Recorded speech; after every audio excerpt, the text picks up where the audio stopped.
Lieutenant Rooney, can I help you? Hello, my name is Yahaira Canseco. I'm calling from Hoover High School, and I was wondering if we could set up an interview today with you at 10? Yes, 10 o'clock, that'd be fine. Okay, thanks. Bye-bye. Hi, I'm Elizabeth Betancourt. I'm Yahaira Canseco. I'm Gustavo Gonzalez. And this is our Roadtrip Nation.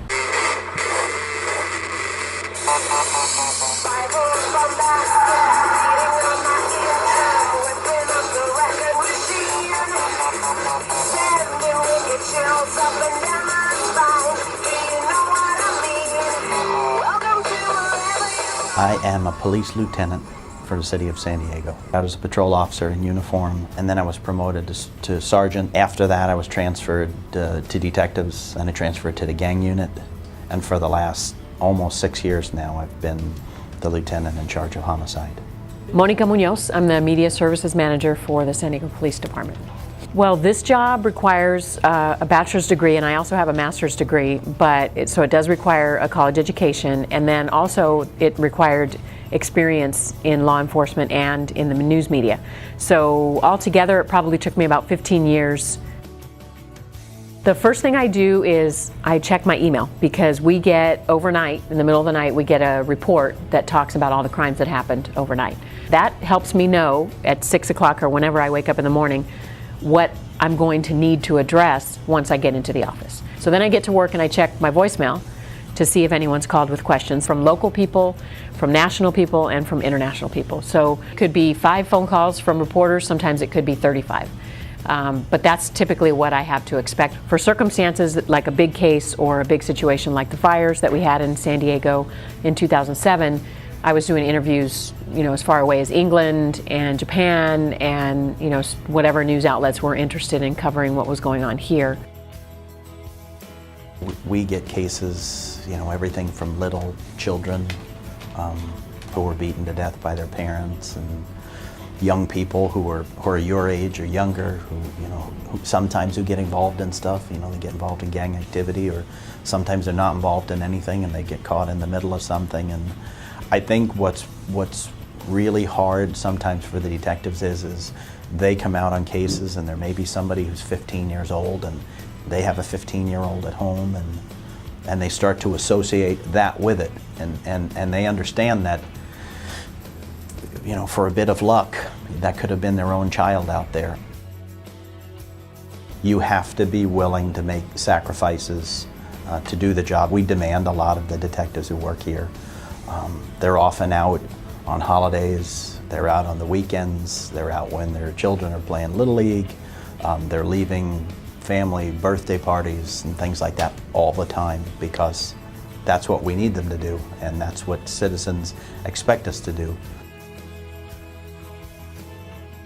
I put myself through college. My parents didn't give me any money to go to college. You have to decide what it is you want in life and what's important to you, and you have to go after it. Well, I think there have been a couple of positions that I have not been selected for because I'm a woman, which in law enforcement, it's a male-dominated environment. So I wouldn't say, to an extent, yes, that was an obstacle, but I still was able to get my dream job. So it didn't prevent me from doing what I wanted to do. I tend to measure success by how we do on the cases that we're assigned. We don't solve every one, but as I tell my teams, it's all about the trying. If you've done every single thing that you could possibly do to solve a case, and if somebody can open the book, which is often several volumes worth, years from now, and read through it and say they tried everything that they could to do it, then that's success.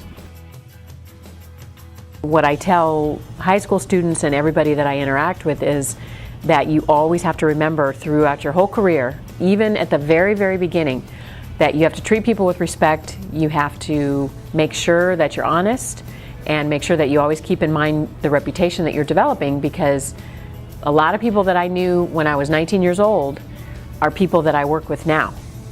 The key is still working hard. It doesn't matter what it is you do for a living. You have to enjoy what you do, and you have to work hard on it, because there's no sacrifice for working hard. Remember too that what you're doing is making footprints in the sand for people who are going to come behind you. If you choose to go to college, really try to get in, commit yourself to whatever that field of study is, and try to complete your studies. The other thing is, I think it's important that we remember as Latinos that we have to work twice as hard and be twice as good as anybody else, because the expectation is that we're not going to be as good an employee or as responsible or committed an individual in whatever field that we pick. We just finished interviewing the Lieutenant of Homicide Unit, Kevin Rooney, and the Media Service Manager, Monica Munoz. It was interesting to see what he does as a lieutenant after seeing him this morning with the new homicide case. After the interview, I liked what Rooney told us, that we should, if we want to go to college now, we should take the opportunity now, because in the future we'll have more responsibilities.